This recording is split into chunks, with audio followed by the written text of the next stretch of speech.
Hari ini kita akan belajar tentang serve, act of worship. Mungkin teman-teman udah dengar dari awal bulan kalau misalnya servant leadership dan bla bla blanya. Nah, hari ini kita mau belajar bahwa serve itu artinya melayani ya. Melayani itu sebuah aksi dari worship. Worship itu apa? Penyembahan, ibadah yang kita lakukan. Ya, nah kenapa nggak bisa dipisahkan serve dan worship? Nah hari ini akan saya bahas gitu ya. Oke, kita akan mulai dari ayat yang pertama. Matius 20 ayat 28. Saya baca aja, teman-teman boleh nyimak. Sama seperti anak manusia datang bukan untuk dilayani, melainkan untuk melayani. Dan untuk memberikan nyawanya menjadi tebusan bagi banyak orang. Jadi Tuhan datang untuk apa? Melayani bukan dilayani. Jadi kalau misal setiap kita datang ke gereja untuk dilayani, there's something wrong with us. Karena dia Allah, anak manusia datang, dia aja seorang raja yang punya kerajaan sorga datang ke dunia untuk melayani. Jadi dan kalau misalnya melayani itu dia kasih teladan sampai udah top levelnya ya. Memberikan nyawanya. Ada yang di sini memberikan nyawanya buat orang lain dalam pelayanan ini? Enggak lah ya, paling kayak kena panas-panas dikit Indomie gitu ya. Yang hospi paling dicuek-cuekin dikit. Ya enggak? Yang pin paling ya minta tambah-tambah waktu terus gitu ya. Tapi ada gak yang sampai memberikan nyawanya? Kayaknya belum ada sejauh ini selain Tuhan Yesus kita ya. Nah oke, dan pelayanan itu tujuannya cuma satu. Apa itu? Salvation, penebusan, keselamatan buat setiap orang. Ya. Saya gak akan bahas lebih jauh, kalau lebih jauh di slide 1, abis itu saya turun selesai gitu ya. Oke, next. Berikutnya, di ayat yang kedua, Hosea 6 ayat 6. Saya taruh ada BIMK sama ada taruh New Living Translation, NLT. I want you to show love, not over sacrifice. I want you to know me more than I won't burn over. Ya, dalam bahasa Indonesianya dibilang aku lebih suka kamu mengenal akunya itu Tuhan. Dan selalu mengasihi aku. Daripada kamu membakar dan mempersembahkan korban kepadaku. Jadi Tuhan tuh lebih mendambakan hubungan daripada korban bakaran kita. Disitulah ada korelasi antara serve and worship. Sebelum kita melayani, kita harus lebih dulu punya hubungan. Harus lebih dulu worship. Harus lebih dulu punya ibadah sama Tuhan. Ya, karena Tuhan lebih suka kita mengasihi Dia. Ada yang di sini suka papa mamanya kasih kado, tapi gak pernah ada di rumah, gak pernah kasih waktu, gak pernah makan bareng di meja makan. Tapi setiap bulan 10 juta ada di rekening. Seneng juga sih ya, tapi gak gitu-gitu amat lah ya. Kayak itu sama aja kayak kita di panti asuhan dikirimin apa 10 juta itu sama aja gitu ya. Kan kita lebih suka ada hubungan, sama Tuhan juga.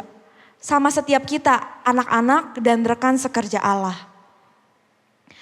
Oke. Ya, jadi Tuhan lebih suka kita punya hubungan dibanding korban bakaran. Next. Nah ini dia, kita akan bahas lebih jauh tentang worship. Worship itu penyerahan diri sepenuhnya sama Tuhan. Jadi ketika kita bilang worship itu, saya udah worship Tuhan kok, hari Minggu saya ke gereja nyanyi. Tapi ketika itu tidak kamu lakukan di rumah, itu bukan worship yang Tuhan mau. Worship itu saya tulis beberapa unsur dari worship lah ya. Itu dia pertama all about Jesus.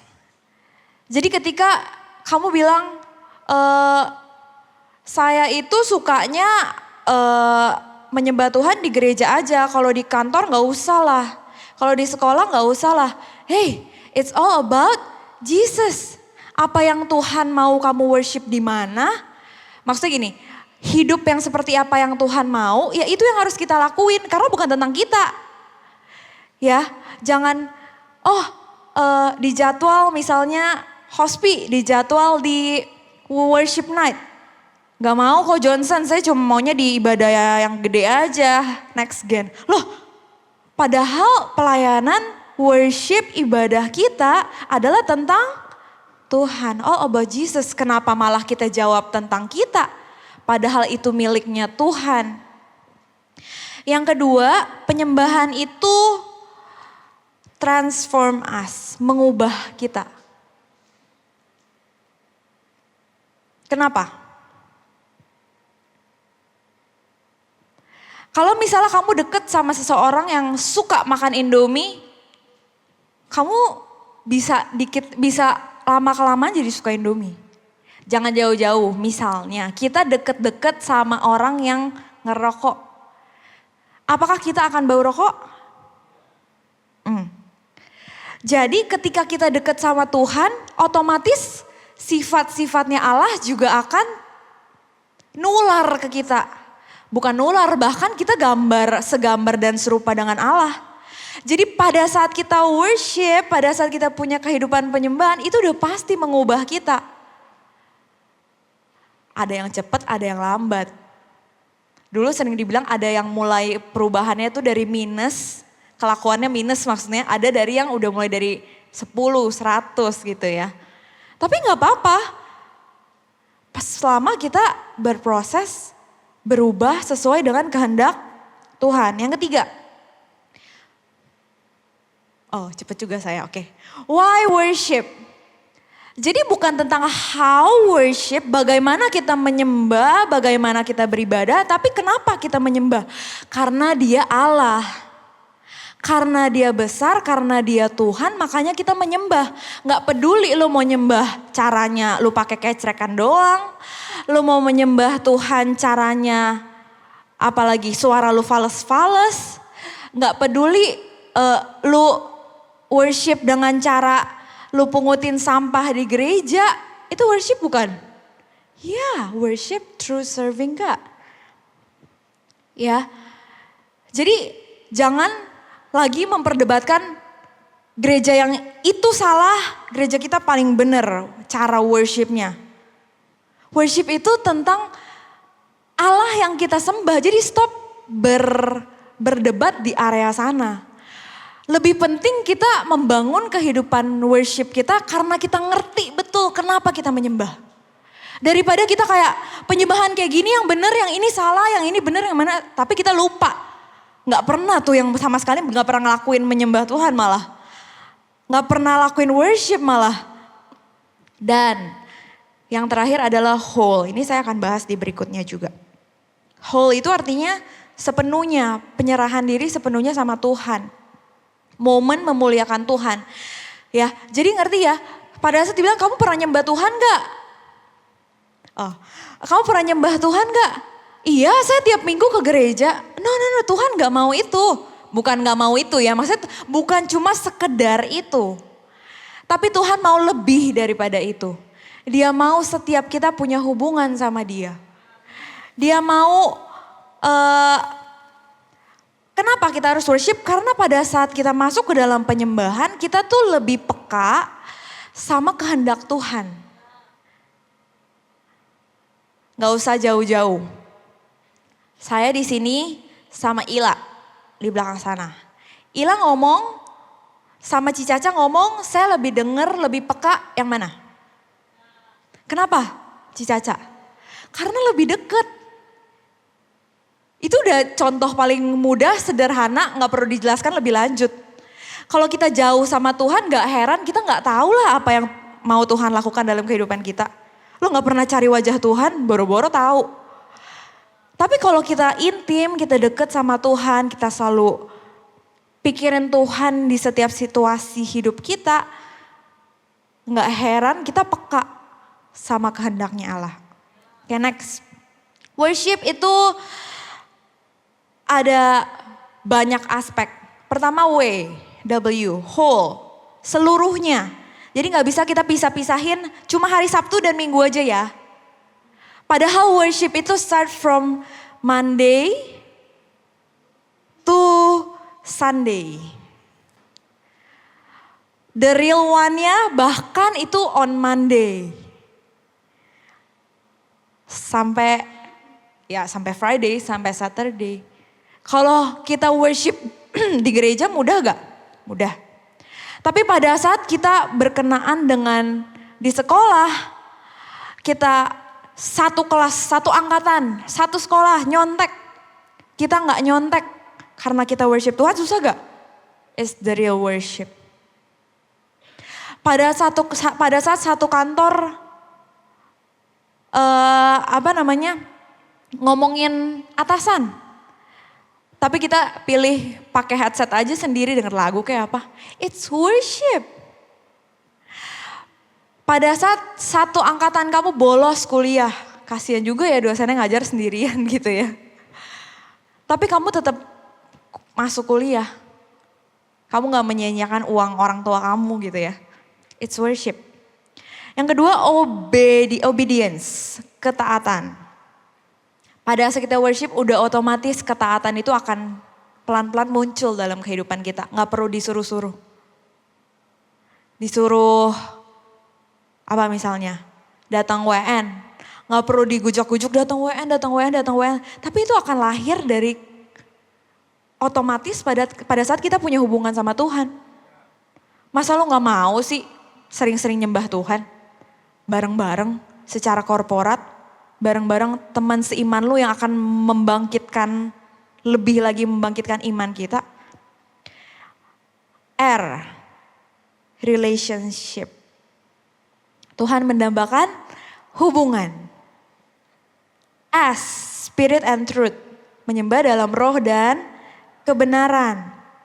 Ayatnya sebenarnya ada satu-satu. Cuma nggak cukup lah ya. Oke. Honor. Ada pengagungan yang keluar dari kita buat Tuhan pada saat kita worship. Ya jadi worship tuh pusatnya bukan diri kita sendiri kayak yang tadi saya bilang. Tapi worship itu lebih daripada itu honor God gitu. Menyatakan Tuhan itu siapa. Lewat mulut kita, lewat tangan kita. Tadinya hari ini saya mau kasih judul Hands and Heart, tapi gak jadi. Terus intimate. Yang namanya intimate itu gak bisa jauh-jauh, gak bisa tidak dibangun. Namanya intimate itu harus dibangun keintiman sama Tuhan. Terakhir proclamation, proklamasi. Worship itu kita memproklamasikan, menyatakan, apalagi ya bahasa yang lebih akurat lagi. Menyatakan lah ya, menyatakan kebesaran Tuhan. Ya. Oke.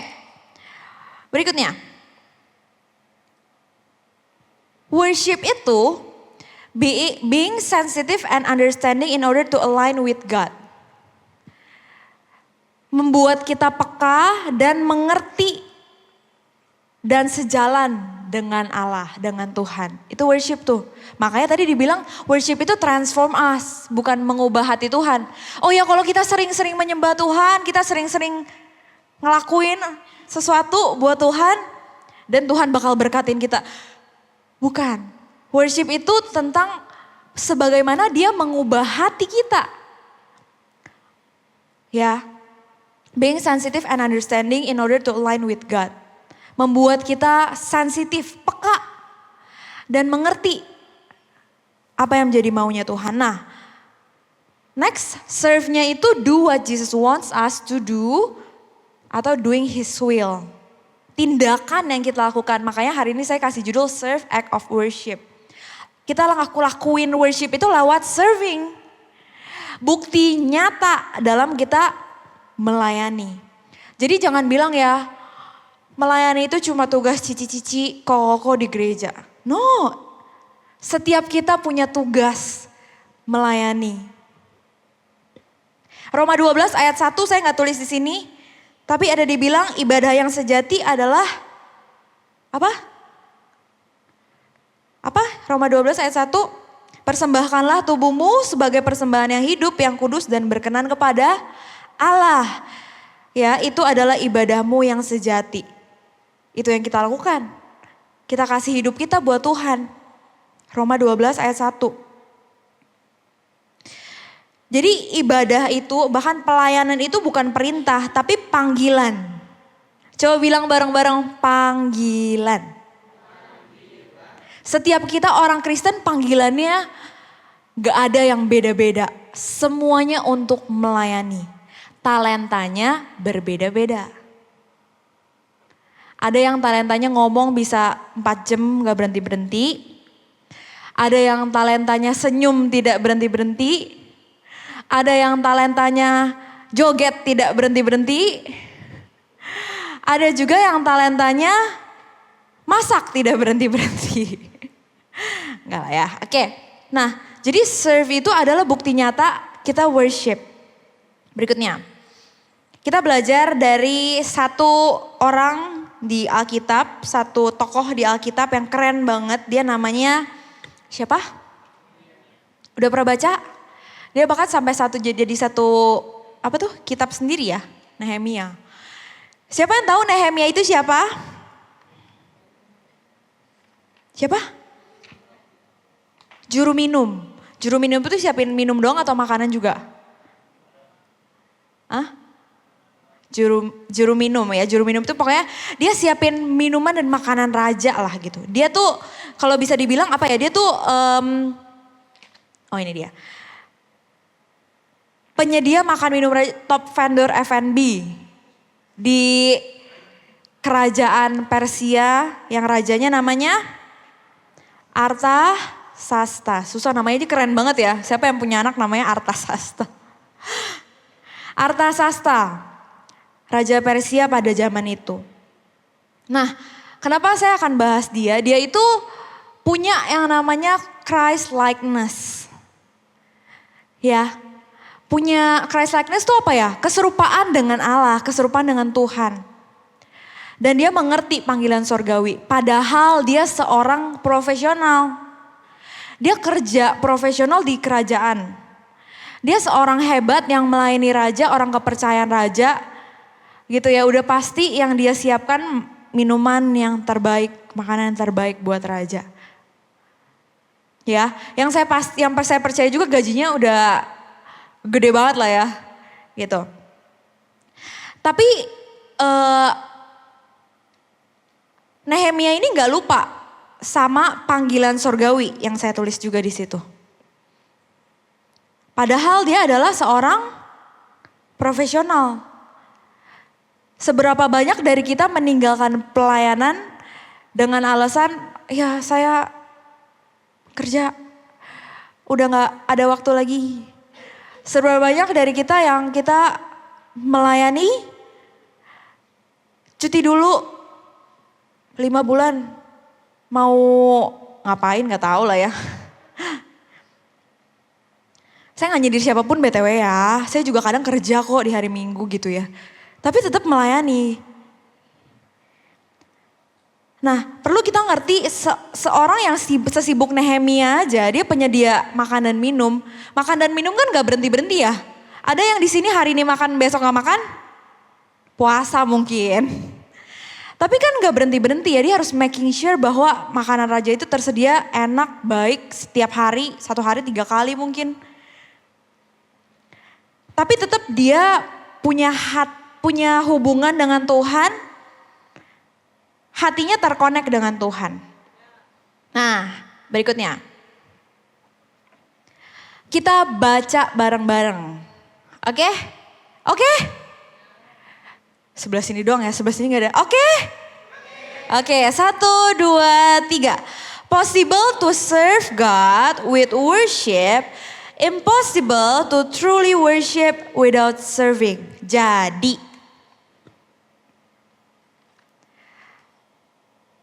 Melayani itu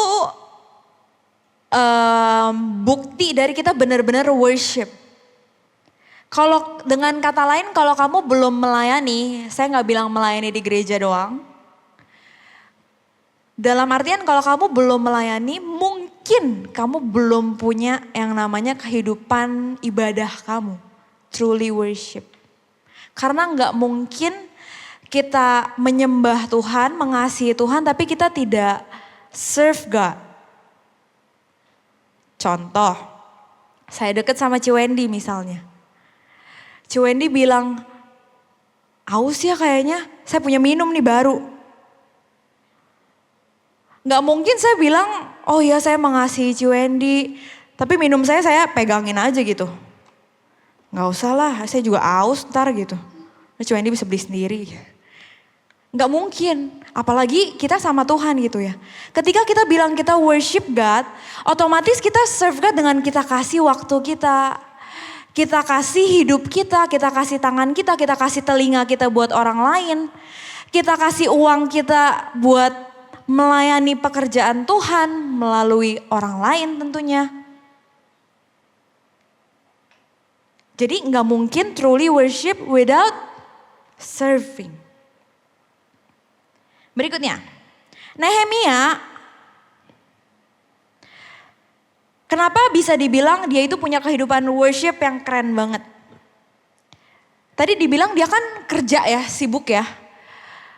Tapi dia tuh sedih ngelihat ya tembok Yerusalem itu runtuh. Dan bukan cuma secara fisik tapi secara rohani juga anjlok gitu lah ya kehidupan worshipnya kehidupan beribadah si Yerusalem ini. Dan dia berdoa selama berapa? 4 bulan dengan hati yang hancur. Pada saat kita worship, kita belajar dari Nehemia bahwa kita akan berdoa tidak jemu-jemu. Karena kita kenal siapa Allah kita. Pada saat kita berdoa selaras dan sejalan dengan firman Tuhan inline, masa sih Tuhan gak lakuin? Dia punya kehidupan doa yang luar biasa. Kunci doa yang berkuasa apa? Kita baca bareng-bareng yang warna hijau. 1, 2, 3. Selaras dan sejalan dengan kehendak Tuhan. Ya, jadi pada saat kita worship, kita berdoa sesuai dengan apa yang Tuhan mau, nggak mungkin lah Tuhan nggak sertai kita. Jadi ayo bangun kehidupan yang terkonek sama Tuhan, biar kita ngerti, hati kita tuh ngerti apa yang menjadi maunya Tuhan. Enggak Tuhan maunya A, kita buatnya C. Enggak Tuhan maunya D, kita buatnya G misalnya. Dan Nehemia tuh punya hati yang what can I do with you? Apa yang saya bisa lakukan bareng Tuhan? Selain di sisi profesionalnya dia bekerja. Tapi dia juga punya hati yang besar untuk si tembok Yerusalem ini yang udah hancur. Percayalah teman-teman, di sini kan masih muda-muda ya.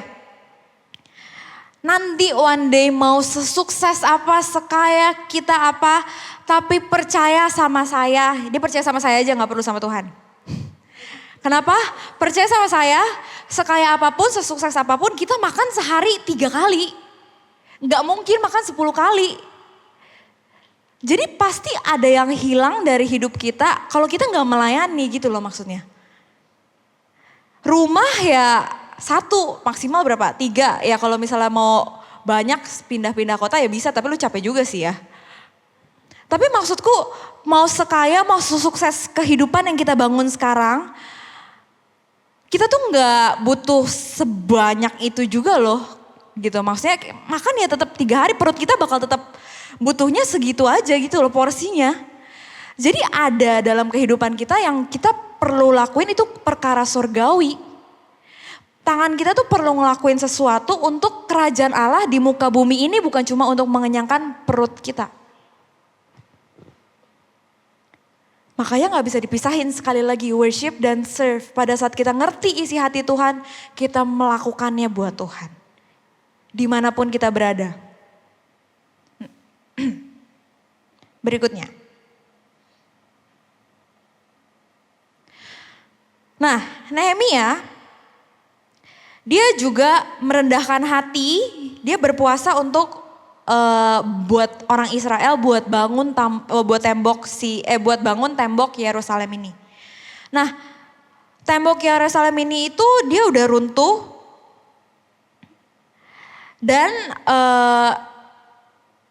Nehemia itu minta izin ke raja untuk dia balik, untuk dia membangun tembok Yerusalem.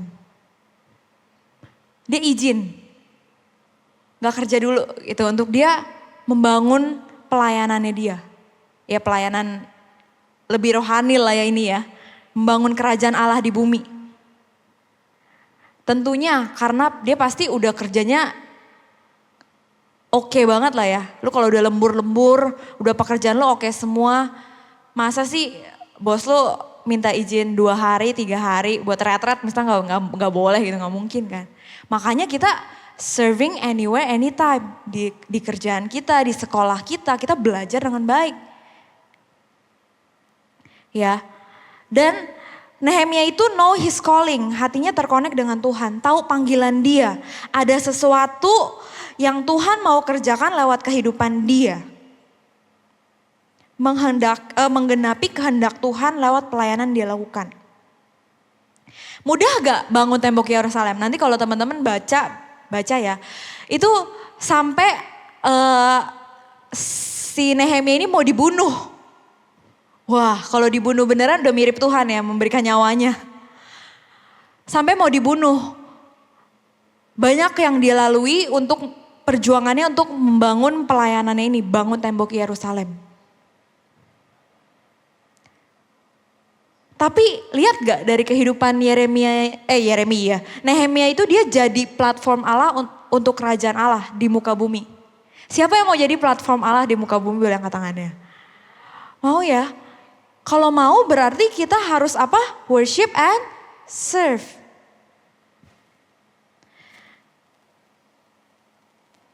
Oke, next one. Maka kata Yesus sekali lagi, damai sejahtera bagi kamu sama seperti Bapa mengutus aku, demikian juga sekarang aku mengutus kamu. Kita diutus sama Tuhan. Kita diutus sama Tuhan. Ya, jadi jangan bilang pelayanan itu bukan tugas saya. Guys, pelayanan itu kita semua harus melayani satu sama lain. Ketika asyir shalom, kita senyumin balik lah, itu pelayanan kita juga loh. Gitu ya. Karena kita diutus untuk melayani satu sama lain. Bukan antara A ke B doang, tapi B ke A juga. Saya ke Cicaca, Cicaca ke saya. Setiap orang dari kita. Karena pelayanan itu adalah ekspresi penyembahan kita. Kalau tadi worship itu dasar dari pelayanan kita. Dasar dari kita memberikan hidup kita buat Tuhan. Dan pelayanan itu lahir dari hati kita. Yang terlebih dahulu menyembah Tuhan. Jadi kalau misalnya lu melayani hati lu nggak connect sama Tuhan, bisa jadi motivasi lu salah. Ya, pelayanan itu ekspresi penyembahan kita. When we serve God, itu bukti paling nyata dalam penyembahan. Karena kita ngelakuin sesuatu. Oke, berikutnya. Serving itu ekspresi penyembahan dan bentuk ketaatan. Nah, ekspresi penyembahan ini udah ngerti lah ya, ada Tuhan percayakan di setiap kita namanya talenta. Masing-masing tiap orang beda-beda yang kita jadikan, kita pakai talenta itu untuk ekspresi menyembah Tuhan lewat kita melayani Dia. Dan ada satu lagi namanya bentuk ketaatan. Pelayanan itu bukan tugas rutin, tapi respon penyembahan kita sama Tuhan. Percayalah, Tuhan mau kita pelayanan itu enjoy. Tuhan mau kita pelayanan itu sukacita.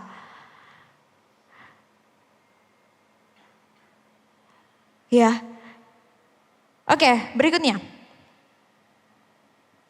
Ciri orang berkenan itu adalah seberapa hati yang mau melayani. Ya, jadi seberapa kita berkenan di hadapan Allah itu adalah seberapa hati kita mau melayani. Ingat cerita murid-murid Tuhan Yesus berkumpul, siapa yang terbesar di antara kita? Jawabannya apa? Yang terbesar adalah yang melayani. Jadi jangan malu ya melayani di gereja. Pada saat kita angkat sampah, pada saat kita beresin bangku, pada saat kita di luar pun kita apa misalnya di luar? Banyak hal yang bisa kita lakuin dalam kita worship God. Jadi saya harap keluar dari tempat ini jangan lagi bilang, misalnya ditunjuk sama life leader, kamu pelayanan ya minggu depan? Enggak Ci, enggak. Jangan ya, karena pelayanan itu tugas setiap kita. Amin? Oke, berikutnya. 2 Korintus 5 ayat 15. Dan Kristus telah mati untuk semua orang supaya mereka yang hidup tidak lagi hidup untuk dirinya sendiri tetapi untuk Dia yang telah mati dan telah dibangkitkan untuk mereka. Tuhan mati di kayu salib untuk kita supaya kita hidup untuk melayani Dia. Menggenapi rencananya di bumi ini. Ya. Slide terakhir. Kita baca bareng-bareng ya. 1, 2, 3. Cinta mengubah. Kurang kenceng nih. 1, 2, 3. Cinta mengubah beban menjadi kesukaan.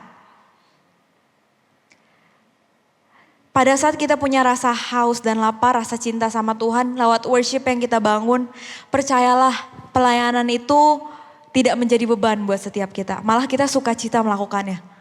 Loh, kalau misalnya Tuhan seneng, masa sih kita gak seneng? Kalau ada satu jiwa lagi yang diselamatkan lewat pelayanan kita, satu sorga bersorak-sorai, masa sih hati kita gak happy?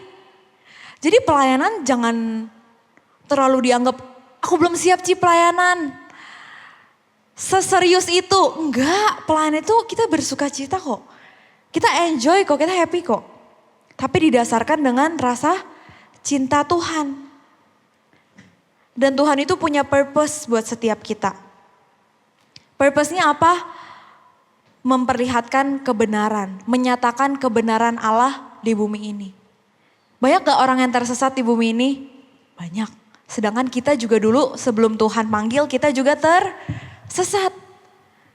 Jangan egois untuk kita serve God ya.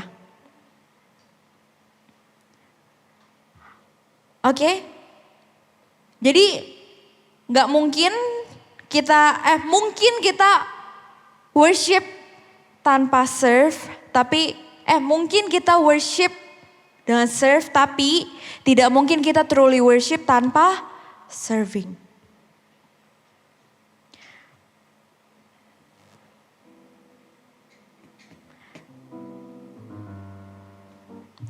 Jadi teman-teman, yuk sama-sama punya kehidupan yang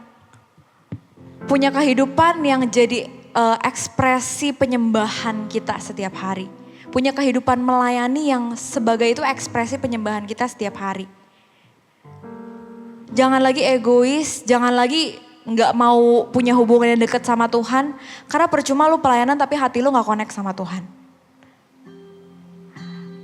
Percuma Nehemia sukses luar biasa, tapi kalau dia nggak tahu panggilan surgawinya di bumi ini, nggak akan jadi tembok Yerusalem. Percuma kalau kamu di luar juara 1 olimpiade hebat, tapi nggak pernah lakuin apa-apa buat jiwa-jiwa di sekitar kamu. Karena yang Tuhan kehendaki untuk kita melayani, untuk kita bawa sebanyak-banyak jiwa buat kerajaan Allah. Amin.